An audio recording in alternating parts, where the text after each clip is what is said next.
afternoon, Peter. So I've got some questions that I will ask you, but I'm sure you will floor through them. So thank you for volunteering to be part of our Windrush Oral History Project. You're welcome, Sherwin. Good afternoon. Okay.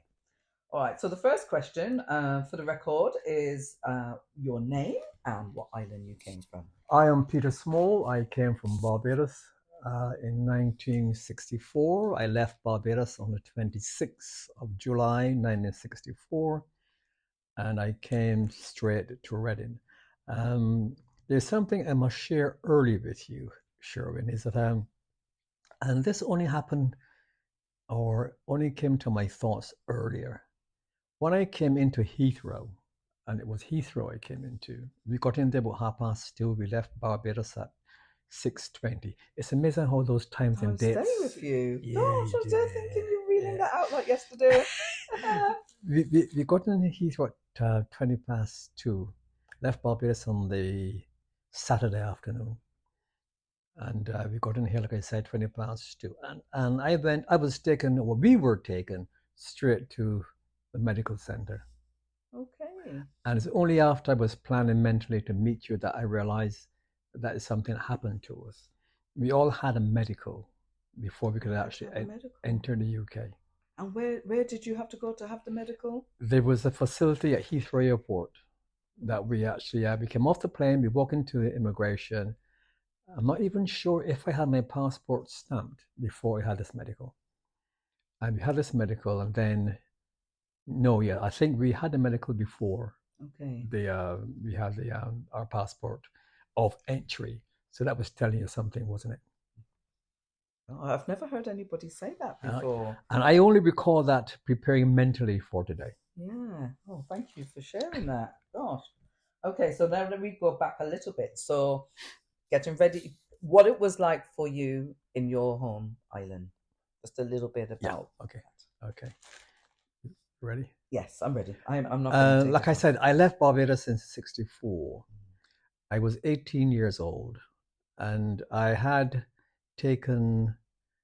was out of school for 2 years because I was lucky to go to school until I was 16. And I was one of those budding teenagers who felt that he or she can do anything. So going to Barbados was very exciting. I spent a lot of time with people who were older than I am. Probably because my father's friends were those kind of people who I associate with. I had some friends who were my age group, yes, but most of my friends were older than I am. And growing up in Barbados was very exciting. It was also a time when I learned to appreciate the simple things of life. Of course, in those days, we didn't have no television, and most of my entertainment came from radio. Okay. And I think that also influenced me going forward, involved in radio. So growing up in Barbados was nice. And you know something, Sherwin? I knew who had the sweetest akis and the sweetest mangoes in my village. And the thing about it, I knew everyone who lived in our village by name. I knew every house, every person, and I knew which house had the most ferocious dog. So we know what you used to go around and do. Yes. But that sounds so lovely, isn't it? To know every house, every person by name, and also what was on their tree. Yes, we knew who had the sweetest mangoes and the sweetest akis. What the Jamaican called ginnips. Ginnips, yes. Yeah. Life in Barbados as a teenager was good. A good adventure. There was also some times when it was not so good. Because that's life, isn't it? Yes, you got high notes and high and low notes. And I wouldn't go into my childhood romance experiences. We can do that. No, we can go past that. It's fine. We can do that some other time. So this beautiful island with everything and made you appreciate life. What made you decide to leave? I decided to leave because it was all about economics. In those days, I left school at 16, didn't get a job. I couldn't get a job, and leaving was actually to get a job. It was very much an economic decision to leave Barbados. So that's the reason why I left. I left Barbados and came here looking for work. It wasn't that easy because in those days you had to have a visa. Okay. So you had to come to a job. So I contacted my brother and said to him, listen, man, I need to come to UK. There's no work in Barbados. He said, okay, leave it to me. And where he worked then, he got a visa from the factory that he was working in. Oh, I see. So I'm there thinking because Barbados, little island of Britain, that you wouldn't have needed a visa, but you did. Good political thought. I came in on the British BOSC. I flew into Barbados. Okay. I flew from Barbados into Heathrow. Okay. And I came in on a British passport. Okay. But yet I need a visa. Yeah. To actually work. To work. Yep. Okay. So that is a politics, and I still got that visa today. Well, of course, people tend, like us to, our old folks, we tend to keep our passports, and I still got my first passport. Oh, later on, I might like to see that. Yes. No, you know where it is. It's not a very attractive sight. So vain, hey? Okay. So, what was it like then coming to England? As you said, you came by plane, so the journey, I would imagine, is yes. It was my first ever flight, and the passengers on this plane were all people my age or a little bit older, between 18 and 20. And I'm sure you remember Larry, don't you? Yeah. Yeah. Well, Larry and I was on a flight. It was Larry and I. It was Jeffrey and a guy called Boyce, Melvin Boyce. There were the four of us on this flight. And I wouldn't want to share with you what happened on the flight because it was like we were probably the only boys on this flight. Oh, I see. Okay. And there were other fellas, but we all sat together, all four of us, and we took advantage of the situation. We comforted the girls who were homesick. We comforted the girls who were homesick, and it was a good flight. So you had a good experience coming over. I did. What about saying goodbye? What was that like? That was not as tough as I thought it was going to be. Okay. The day before I left Barbados, my father called me indoors, and our parents always had their favorite chair, didn't they? And he said to me, "Peter, come in here, sit in the chair." I thought, I'm sitting in the old man's chair. What's going to happen here? And he said, "No, listen to me." And this was about 2 o'clock, 1:30, the day before I left. He said, "Listen to me. Now, tomorrow you are going to England." "Yes, Dad." "You're going someplace that I will never go." "Okay, Dad." "Life is like this. Imagine that you were rowing a Moses. Do you know what a Moses? A Moses is a small boat. Okay. Yeah. You got a small boat, a Moses, or we should call it a small boat, and you are rowing across the Atlantic and you got one oar. He said, if you drop that oar, the sharks will eat your ass. Keep the oar in your hand. Go on, player. That's what he said to me. Wow. It was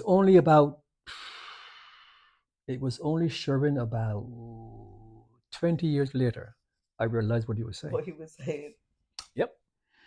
He said to me, life is like crossing the Atlantic in a Moses. He called it a Moses, we call it a small boat. You got one oar. You drop that oar, the sharks eat your ass. Keep the oar in your hand. Go and play. Do you want to interpretate for those listening what you realized he was saying? I think what my dad was saying to me, that it was my journey, and no one but me could actually make the journey a success. And the only way you can actually make the journey a success is to have a forward plan, prepare for tomorrow today, and stick to it. Because there's no one else who can give you a hand. And he did say, don't forget, you're going to England, someplace I will never go. Yeah. I couldn't call upon him. I could hear the I don't know, I can't Mm, explain it, but the mm, way when you said mm. you're going somewhere Yep, that I will never I will never go, go. Yep, you and the know, adamancy in his voice that he is not going to be not going going to be there. there. In other words, I can't be there. I'm not going there. So You're if you, there. I can't hold your hand. You're on your Yeah, own. you're on your own. Yeah. And I only realized what he was saying about 20 years later. Yep. But you did well. Oh, thank you. Thank you. Okay. So then coming to England, was Reading your first home? Yes. Okay. Like I said, my brother got me this visa Mm. to come to work with him. And I must put this in. Your dad, Sherwin, was the first person I worked with. Right. Okay. Chrissy, we used to call him. And I came straight to the UK. I got here on the Sunday, and I went to work nights. The following Monday night, I started working 6 o'clock shift nights. Oh, where? I worked in those days for a place called Merritt's Okay. in Woodley, and they used to make plastic orange squash bottles. I used to catch the bus in the Butts. We all would go to the Butts, and we'll catch the bus, and they'll take us up to Merritt's in Woodley. What was the bus fare in those days, out of interest? That wasn't a lot, was it? Oh. I don't really remember what the bus fares were. Probably 1 in 3 or 1 in 6. Because you remember the 1 penny, the 1 Yes. pence. And... Yes. Yeah, And I worked there from 64 until 65. But it was so strange because I've never worked nights before, and we used to have breaks because where we worked, it was an old airdrome field, an old airfield. And when we had our break, we would actually go outside, especially because it was the summer. We would go outside in the summer and we'd see all the rabbits. Oh, okay. Running around, And all the mature guys, mind you, I was only 18. And all the mature guys would say, "Oh boy, if I can get one of rabbits, boy, I can have some stew." I was thinking that. Yes, and it was a good atmosphere because there were fellow Barbadians working there. There must have been my brother, your dad, guy from Guyana, another guy from Barbados. There must have been 5 of us, 5 black guys working there. So it was very much a kind of harmony. Yeah, I would imagine. I can hear my brother now down on the back singing a song called Ramona. Every night he would sing Ramona. Your dad would shout, "Oh, Ashley, shut up!" Because he used to work on the boxes. He was responsible for the boxes, to make the boxes. And you would hear him down there shouting out Ramona. Can't remember any more of the lyrics, but it was his favorite song. But what I noticed on my first job, and I think what I actually did was prior to that, because I didn't mention this earlier, my dad had one of the few cars in our village. Okay. Yeah, because there were about 5 cars in there, and my dad had one of them. And which was your village? I can't remember. You might have told me it already. Well, I was born in Spring Farm, St. Thomas, but I grew up from the age of 8 in Seaview, St. James. Seaview. Oh, okay. Yeah, between St. Thomas Church and Whole Town. Okay. Yeah. So whenever my dad's car would need servicing or breakdown, his mate would come and amend it. Okay. And I would always be the person there to hand a spanner or you know me. And that came in handy because when I got this job in Woodley, the machine used to break down. And the fitter would not be always around. And someone would shout, "Pete, what are you doing, mate? Come over here, see if we can fix this thing." So that also was helpful in my new job, But it was I didn't have no problems in my first job at all. It was good. It was good. It was I think actually when I got more into when I moved from that situation or that environment into a different environment, then all of the awareness came in. I suppose I was sheltered from lots of stuff in the first 6 months of my life here.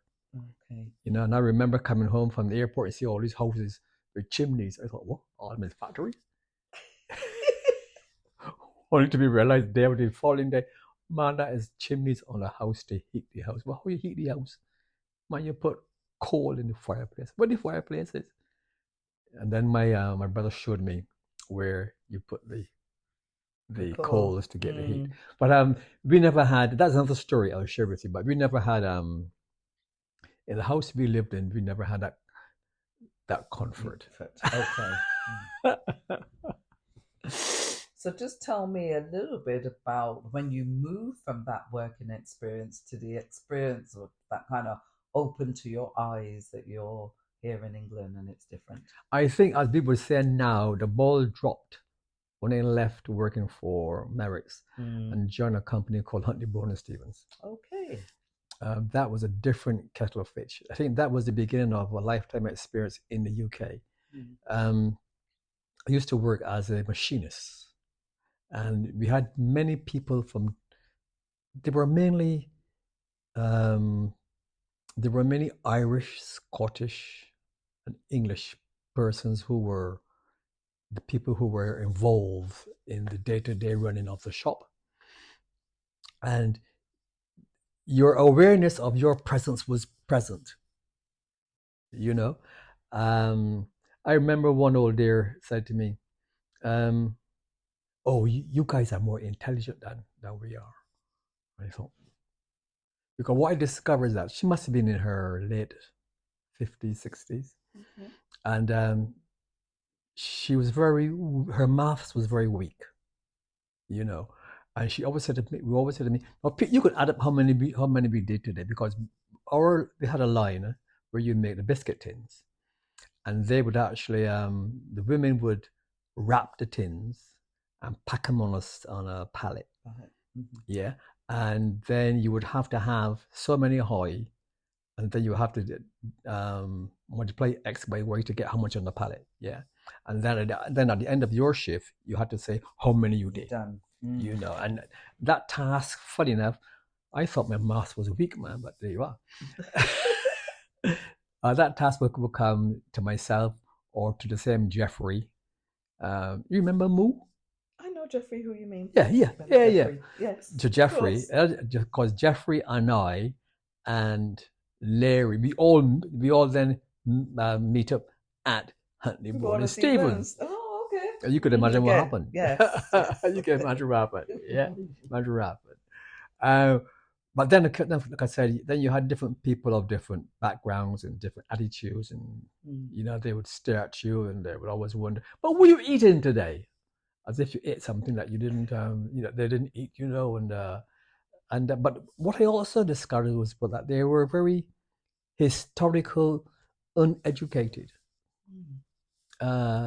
They didn't know every black person was a Jamaican, right? You know, and they felt then that they saw you as a person, but they didn't see the person who was like them in a way.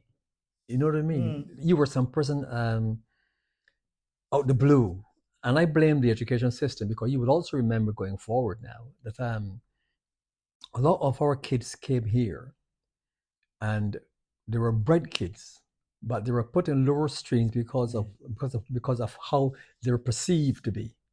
Yes. You know, for instance, I heard a cliche where this educator asked this child from the Caribbean who was about 9, 10. They were talking about the tap, you know, and because the child said, "Man, that's a pipe," he marked it down. Now, back in the Caribbean, that is a pipe. Yes, that is a flipping tap. Because they're not taking in the linguistics and the language of the persons that are coming over. Correct. And if you're not speaking their language, then you don't know, or you don't, or you this, or you whatever. So, yeah. Correct. But the thing that also makes that, broaden that, Sherwin, is that we all were British subjects. And we were all taught the British way. So if a pipe in Barbados is a tap here, what's the difference? You know, you need, but that's another story. That's another story. That's another story. So when you came, How long did you intend to stay? 5 years. I kissed my mom at the airport and said to her, I can see you in 5 years' time. Next year is 60. So what happened, Peter? What happened? Next year, Sherwin is 60, Mike. 60 years. And I never saw my mother, having told her I'll be back in 5 years, until 12 years later. Wow. I couldn't have got back to Barbados within that 12 years. There was so much happening in your life. You said to yourself, well, am I going to do this or do this? And the 5 years come and gone, man. You go, oh, you haven't done what you were hoping to do. You haven't done the things that your father said to you. You got that oar in your hand. If you don't use it, you're going to stand on that board and the shark and eat you. So it was very difficult to achieve those kind of things in 5 years. Yeah. I had a steady job. Yes, I did. I left those factory jobs and went into telecoms and that kind of stuff. But there were priorities that I had. Yes. Because in those days when I first came here, I lived in a room 10 by 12, and I couldn't start a family in 10 by 12 room. No. So you had priorities to do. So yes. A lot of the things had to wait. I suppose those 5 years were foundation building years, you can say. Take those 5 years out to say, okay, well, I'm going to do this and this, and I need to do this and this. Yes. And you were very young because you. Yeah, I mean, I spent my 19th birthday here. Yes. You know what I mean? So that 5 years would have brought me up to what, 24, 25? Yes. So I. Thank you, Shirley. I was young, wasn't I? I was young, wasn't I? Yeah. I was young, wasn't I? I was a young man. Wow, yeah. Yeah. Because when you think just now, when I was saying about my grandson and he's 19 and where he is. Yes. He was my age. He's your age. When I came. And you was thousands of miles away from your family. Yes. Or in that boat on your own. Yes. Where, he's here with all of us around him. Yeah, he's got all his family around him. I mean, my oldest grandchild is 31. When it was 31, sure. Yeah, man. When it was 31, sure. Oh, man. He was flying. When it was 31, I was married to 11 years. Yeah, frightening. It is, isn't it? And you look at the comparisons and the journeys, the different journeys, because that's what it's about, isn't it? Yep. Yeah. Yep. Frightening, man. Oh. Right. Let me see. We've kind of gone past your first impressions of Reading. What, with all the chimneys? We've done a bit of work. We didn't go to school here, so that's fine. So you were here 12 years. So what was the contact like? How were you able to keep contact with what's going on with your family, with your mom, your dad, siblings? Yes, we were. I did, because I very much felt that they need to know what things was going on. However, you didn't give them the downside. No. Everything was good and rosy, like The goal was funny floor. Oh, you know what I mean? Gold funny floor, like and in those days, unlike today, no one had cell phones, and to make a telephone call to Barbados, it was £1 a minute. Oh, gosh. And we didn't have any phone at home, so therefore my mum had to go next door to the phone. But yes, we kept in contact with. So you did your letters. I wrote me letters. Yes, did me letters, and a letter would take 5 days to get the Barbados. And by the time you read it, what happened, done, and gone already, isn't it? Oh dear. So let me have a look and see. So, what hobbies and pastimes did you have once you were here? Hobbies were limited, Sherwin. I did play a little bit of cricket, but my early days, I was focused very much on keeping the oar in my hand. I did go around. I did do a lot of socializing because my brother took me around to parties and dances and that kind of thing. I played a little bit of cricket, but not a lot. I think I was mainly focused on keeping the ore in my hand and trying to achieve the things that I wanted to achieve. Okay. So tell me just, oh, how can you, because it can't tell you in a little bit, but just about then when you moved on and then you're working for the council and all your activist work and community work, Okay. because you're known for Right. that. So Yes. we cannot Yeah. talk and not talk about that. Okay. I left Hatley Bourne and Stevens in 1966, the same year I got married. Okay. Um, a mate of mine told me that that they were recruiting people at Hatley Bourne and Stevens at the telephone exchange. Oh, telephone exchange. Okay. And I went there and I talked my way through into the interview because they were interviewing. Okay. So I said to the guy, I understand you're interviewing, and so you just went there? Yeah, man. Okay. Well, I hear so, isn't it? And I had that job. I got that job as an ordinary cable hand. Cable hand is a person who just would pull the cables off the drums of cable and wire the racks in. Then I elevated myself to a wire person. Then you would wire the telephone equipment. And then I elevated myself to a tester where you would test the equipment. To a stage where I used to go around doing my own jobs. The company I worked for then was Plessy. Plessy? Yeah. Oh, Plessy Telecoms. Yeah. Okay. We work for the post office. Because in those days it was a post office, now it's British, now it's BT. BT, yeah. And I used to actually take a team of guys, go into a room as empty as going to a warehouse for a better position. And I would take a team of boys in there and we would actually put the equipment in there. And when I leave there, you would be able to make a telephone call of that building. And I did that. I stayed there for just over 10 years. They were making people redundant. And it was the same time that I went back home because I had the money, you see. Oh, you did. Oh. I had the money. So I took redundancy after 10 years. Yes. And I took my wife and my daughter. And you think all the way back then that they have redundancies because you used to think back in the day jobs used to last forever, didn't they? Yeah, no, man. No, man.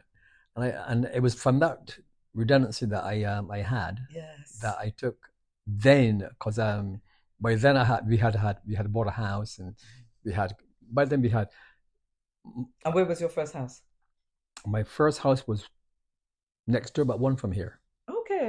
Oh, okay. You didn't move far. No. Couldn't afford to move a lorry, you see. Yes. Okay. Next door, but one from here. Yeah. Okay. And so I went home on holiday after 12 years. And can I tell you something, Sherwin, before we move on to something else? Yeah. When I got home, I got into Barbados. We got into Barbados, my wife and Natasha. We got into Barbados early in the morning. No, early in the morning, I think we did. And when I went to see my mum, I went to my mother-in-law, straight from here to mother-in-law. Oh, right, okay. And I went the following day to see my mum. And she said to me, "Oh, it's so nice to see you." So I began to observe things. I said to her, "Well, Mum, you got dustbin?" She said, "Yeah." I said to her, "Does the dustbin lorry come?" "Yeah." And she said to me, "Weird." Oh, you asked me them questions. What I got dustbin in England? I said, "Yeah." So we can have dustbin too. Sherwin, the following day, I was lying in my mother-in-law's bedroom. And I heard this dustbin lorry. I twisted the curtains. It was the same lorry I left in Reading the week before. So I said to my mother-in-law, "What a lorry, very pretty and posh." Look at this cleaner. So it only shows you how your expectations can differ, you know. And she said to me, "Look, we can have a little celebration on Saturday. I can kill one of the sheep. We come and have a little party." I say, "No problem." So we got them, you know. She said, but come and kill the sheep for me. I said, yeah, no problem. I'll come and kill the sheep. I got there and killed the sheep, Sherwin. I can see my mum now, bless her, where she's sharpening this knife. Sharpening this knife. And she said, go and get one. So I go and get the sheep. No, I bring it up. And I look at the sheep. The sheep look at me. I give my mother the knife back. She said, what's wrong with you? I said, mother, I can't kill that sheep. She said, well, Lord, look what the outside world do to my son. That's the difference, isn't it? She said, well, how you get your meat then? As I go to the butcher's, go to the shop and get the meat. Well, Laura, sure, my mum took that sheep, give it a flameer, turn it upside down, cut the throat, and before you said 10 minutes, she had it hang up. And she said to me, look, what are you outside? She said, but before you left here, you would have do it. I said, yes, Mum. We can't do it now. And she'd give me a dressing down. I can imagine. And she said, well, that transition in those years is amazing. 12 years. I mean, and in my village, there has street lights. I thought, yeah, look at. I said, Mum, don't you said anything about them lights. You have to observe and keep him up. So that was returning to Barbados was a learning experience. It was yes. Have you moved away from our point? Yeah. Oh, that's fine. That's fine. So that's your story. So it's interesting to hear that. So I hear how you left and I hear how you go back, and that perception, very interesting. So I'm going to be very cheeky now, and even my brother said it. We sat at my mum's funeral and you said something about Beresford Road and being the headquarters for people back in the 60s and things. So I want you to tell me a little bit about that. I have to be prompted because my memory is not what it used to be. Okay. What I remember going to the first time I went to your mum's or dad's house in Beresford Road. I can't remember why I got there, but Roger Jummont and I went there with a view to relaunch the Barbados Association. Okay. It was dormant and nothing was happening. And I said to your mum, look, I think we need to talk about bringing back the Barbados Association. And we went over to your mum's house. And from then, all of our meetings and gatherings was done at your mum's house. Oh, I see. Yeah, and there was a display disc on your mum's wall, and it was a blue. I can see it now. It was blue. As you go into your mum's house, the first room. Yeah, in the front room. Yeah, where we wasn't allowed to go. Yeah, okay. You understand. And there was a disc on the wall where your mum had hung up. And it was it had all the birth dates on it. It had Leo, Sagittarius. Do you remember that? Oh yes, I do. Yes. Well, in that velvety thing, but they usually have the Barbados thing. Yes. That was there. Yeah. And I can remember it as if it was yesterday.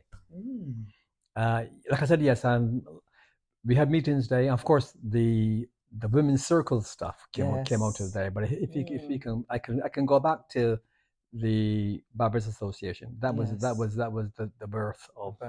And they had the meetings there. Yeah, I do remember people coming for meetings, and some people said that you also said it was the headquarters because a lot of people, when they came into Reading, that was their first point of call, and Dad would direct them and take them. Many people lived in the front room before it was the front room. Who came over? Your dad would signpost people to different areas. Yes. That's the reason why I am so adamant about. I think that's part of the reason why I got into community work. Because there was those kind of things that need to be done. Because there were people in Reading then who didn't have any not anywhere to go, but they had needs, but there was no way to meet these needs. Right. And I think that's one of the reasons why I actually got into community work, which took a lot. I spent over 40 years in community work, Sherwin. Yeah. And I neglected a lot of my family to actually do things, the community that Because you were always very active. I know that. You yes. know, and that's the reason why I'm so passionate even today. I got to get a few things done before I joined those lovely people in the sky. You know, and this wind rush, we probably might be skipping things now, but this that's fine. This is important what you're this saying. wind rush generation that we're talking about, there's so much that we can do under that umbrella of the wind rush. I mean, there's so much that can happen in Reading and that should happen, and I'm going to make sure that it does happen, because people sacrifice a lot.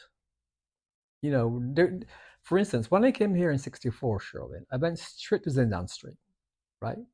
And I spent a month living in a room with my brother, who was not a very good sleeper, he quite snored. Right, and we paid £2.50 for that room, right? We had no bathroom.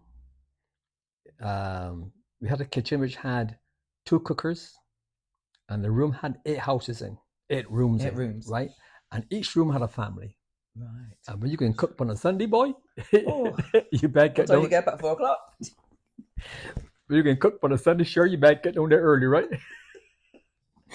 Because each family got a whole cooking, and of course it's peas and rice and roast pork and chicken, you know. And you're sitting there waiting for a whole to come free to make the sauce. The oven is working, you know, sure. Oven ain't working. If it's working, you got to queue up. So you queue up for the oven, you queue up to get your dinner, and you can't queue up for the bathroom. Because the bathroom, you could only wash your face because they're in the hot water. And there's a family who live next to the kitchen. A family, Rogers. I think they've gone now. Miss Rogers. She just cleaned the bath. She used to clean the bathroom by the pool there. And I know Miss Rogers. Yeah, she was living in that room back in 64, 65. And she had 3 kids and her husband in that room. Now, they're the kind of stories you didn't tell your parents back home. Yes. You couldn't share that. Yeah, that you leave Barbados to go and do that. Sure, remember in Barbados, we had a bath, but I could get a bucket of water, go to Cairns, have a bath. Yes, yeah, refresh, glistening water. You know what I mean? But here I am in the Queen's country. In the coal? In the coal. You know when I had my first bath? No, hang on. Do you know when I had my first attempt to have a bath? I got here in 64, like I said. I was living in St. Anne's Street, and my brother said to me, the public bath is around the corner. You can go and have a bath. Is that Jesse Terrace? Jesse Terrace. Yes, I always hear about that. Listen, I gone to Jesse Terrace, right? My towel, my soap, Going on proud. Yeah, don't forget I'm a 19-year-old now, because my birthday was the August. So this is 65. Gone Jesse Terrace, mate. And I gone down there, so these people queuing up. I thought, wait, you got to queue up for going to bath? So I queued up, mate. My time comes, she said, you next. So I gone in there, give her my shilling. And I gone in the bath, because some attempt was made to clean the bath before I got there. So I gone in this bath, and they're cold in Usher. So I took off my top, took off my trousers, and my underpants, and I run this thing. But now all the hot water gone, right? Oh, no. I wash my hand and my face, I put back on my clothes and go home. I can't go that cold water, my shirt. Come on, my shirt, man. So I go home now, and my brother said to me, had a bath? Yeah, man. How was it? Good, man. Good bath. So he said, you bleep liar. He knew. He knew. Because it happened to him. Yes. You know? Yeah. And I left St. Anne's Street the March of 65. I went to London Road. I lived with my guy called John Atterley. He's actually no longer with us. Okay. And he had a bath. But, well, he had a bath and it was a good bath. Okay. In his house? Yes. Compare what we left. Okay. Yep. So I never had a bath until I got here 64, got here July 64, never had a bath until March 65. Oh, yes, you couldn't tell your mother that. Oh, no. You could, no, those stories you couldn't share. Couldn't share. Couldn't Well, share. thank you for sharing with me. Couldn't share.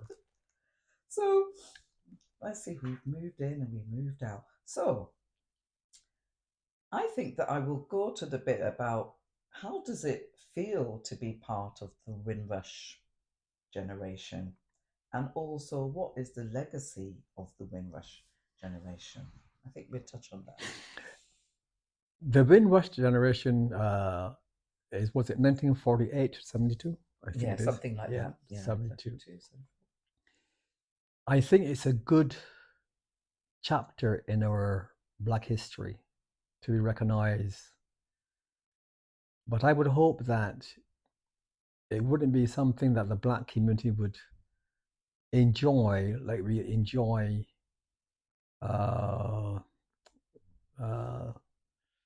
what's that group? Floyd. Not Floyd. George Floyd. Yes. Yeah. We had a whole hype of George Floyd. You couldn't get off the subject of George Floyd, but it seemed to have drifted away. And the question is, what have we achieved through the George Floyd incident? Now, I don't want that to be transformed onto the Windrush generation. For instance, I want but when my great-grandson, who is 2 years old tomorrow, when he gets his mother's age, to be able to see something that has come out of the Windrush in Reading.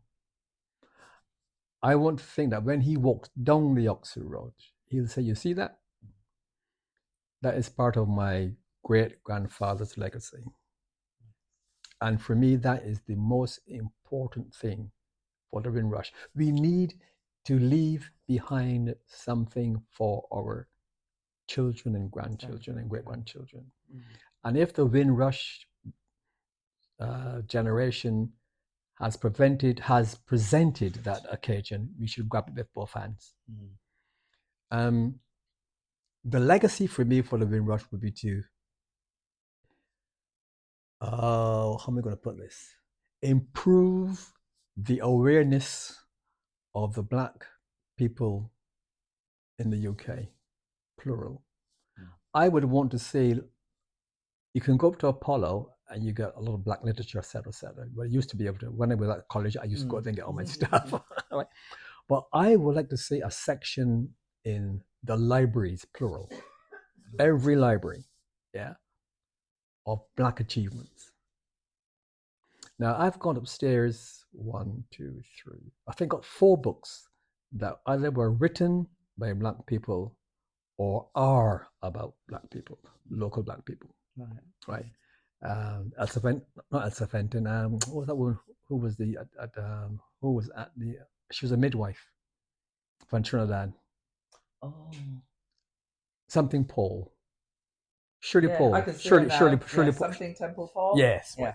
I've got her book. Okay. All the people in Reading who've actually wrote books.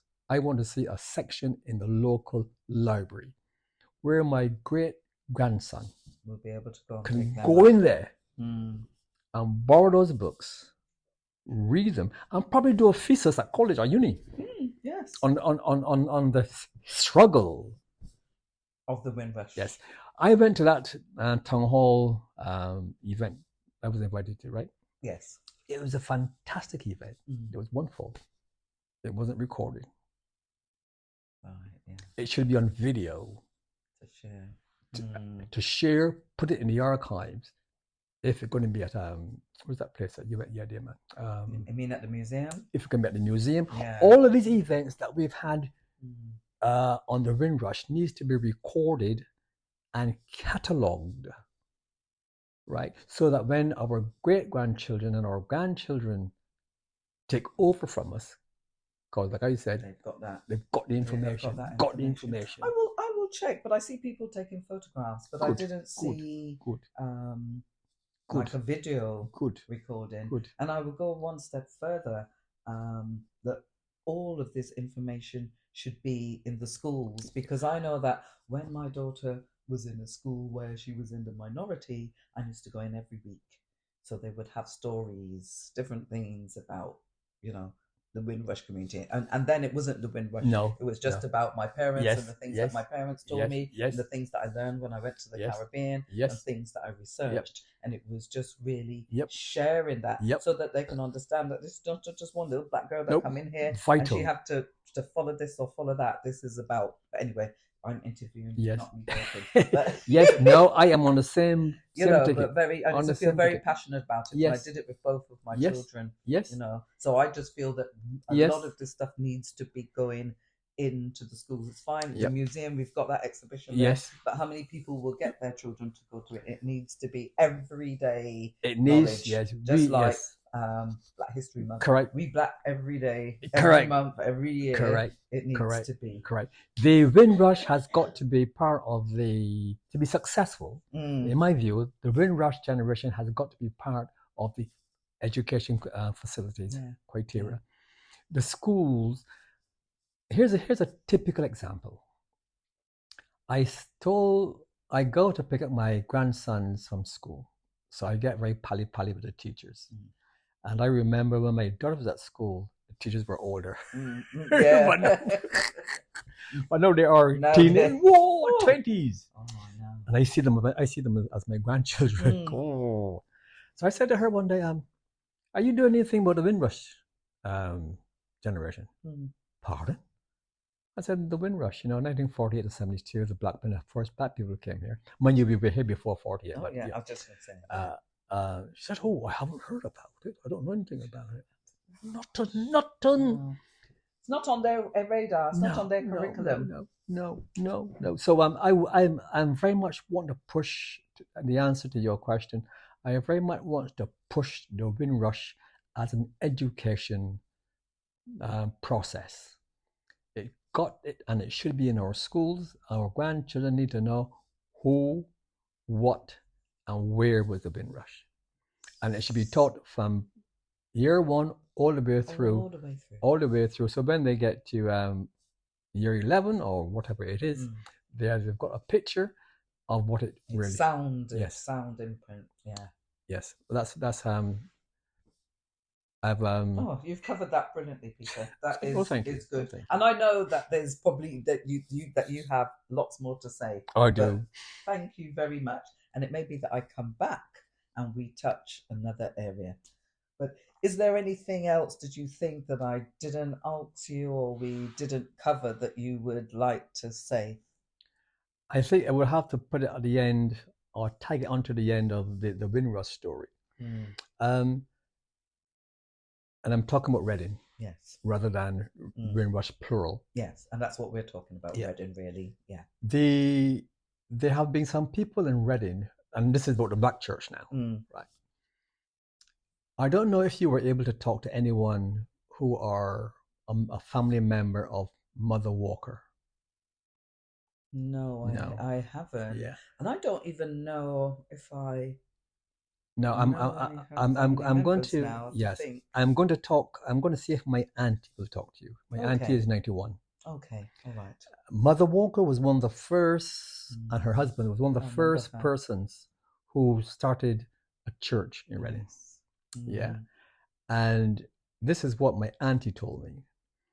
And they had a church there in, where that bookstore is now in Broad Street, where it used to be. Is it Blackwell's or what's it called? Smith? No, on the other side, going to on the side where the bank is.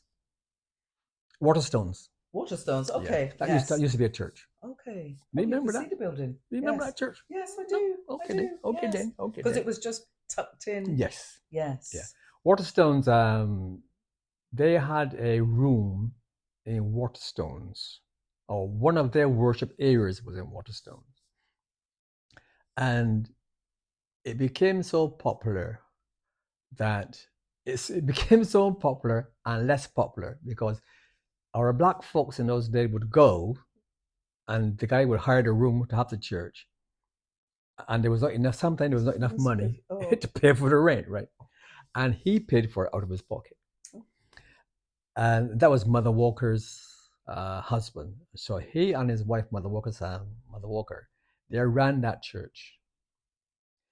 Out of that church, we now got the Globe. Yes. Well, it then went to the church Went to Wayland Street. To Wayland Street. Yeah. Yes. Went to Wayland Street. Yes. And then from there to the Globe. No, I went to Wayland Street, and from Wayland Street, I went to Oxford Road, where they bought the Methodist Church. Yes, the Methodist Church, which is now a block of flats by the bus stop. Just past. Yes, that's the one I mean. Yeah, sorry. Yes. Yeah. But before it was there. Yes. I think it was a Wayland Street. I remember that church because that's where Dad buried. Yes. So it was at that church. Yes. But before it was there, it was in Wayland Street, which is now a temple, a mosque or something. Yeah. Yes, I do. I remember that. Yes. So it is out of Wayland Street. It is out of Waterstones. It is out of Abbey Gate. You're pushing my memory now, Sherwin Springer. They used to worship in Abbey Gate. Now, if you go to Forbury Gardens, Abbey Gate is down by Shabby Mill, the all social services, back of the prison. Yes. Yes, I know what you mean. Yes, because they used to worship it in that. I remember that too. You remember that? Yes. Right. Yes. So I would like. That's a whole. Yes, man. Thing there. You just printed out in my head. I would like someone to follow the journey of that church. Well, I'm not me the people to interview. I'm not sure if I'm not sure how much work I'm not sure how much work I got because I got to look after Mrs. Yes. I'm not sure how much time. You going somewhere? Okay. If I feel then I'll come back. Okay. The Mother Walker is some person who I was very, very, very fond of, right?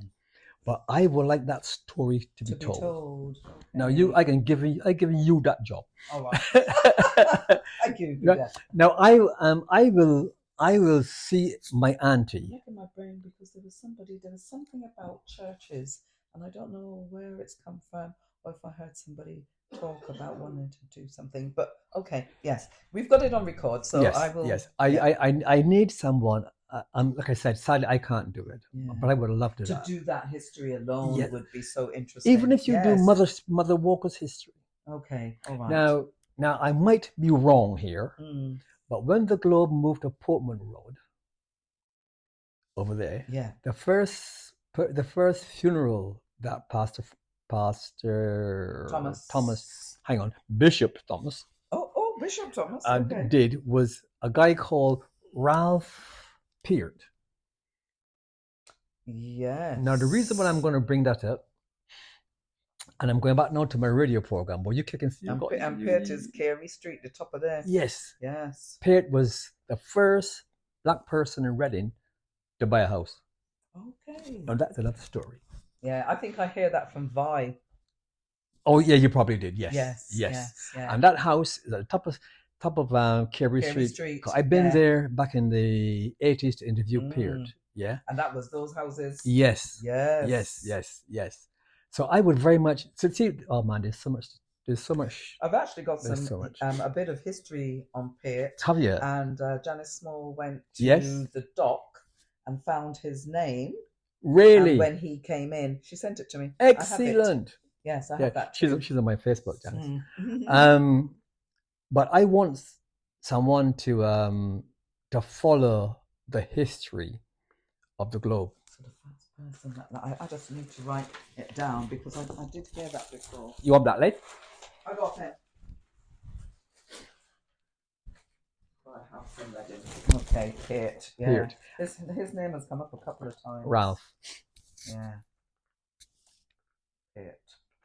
So another thing that this Windrush generation has got to do is to roll the clock back. It was Jesse Terrace, wasn't Jesse it? Terrace. Yeah. Is to roll the clock back. We need to record our history in Reading, Sherwin. Yeah. Sherwin, I might be gone, but we need to record. I mean, when you think of people like Harvey Pass, Lyle.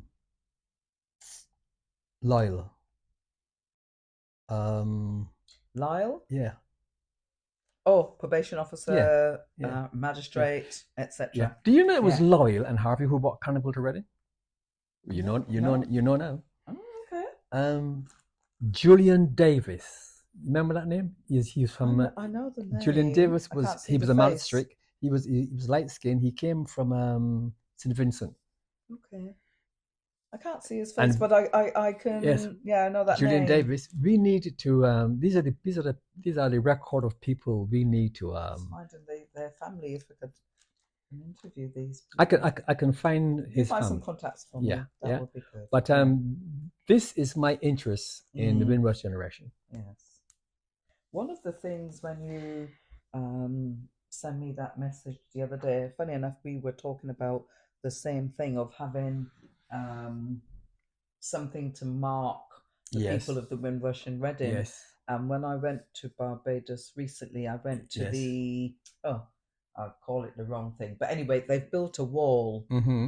Yes, with a lot of names on. And all the names on it. I went and find Springer and went and find Fig, and I thought, you see that library up there? Because what you're doing is inscribing it in a building, and I thought that library out there I want is in so yes, that's what I want in there. good to actually do that. Well, it's on the outside. Yes. You do it on the bricks and somewhere like Sherwin, the town hall and things like that.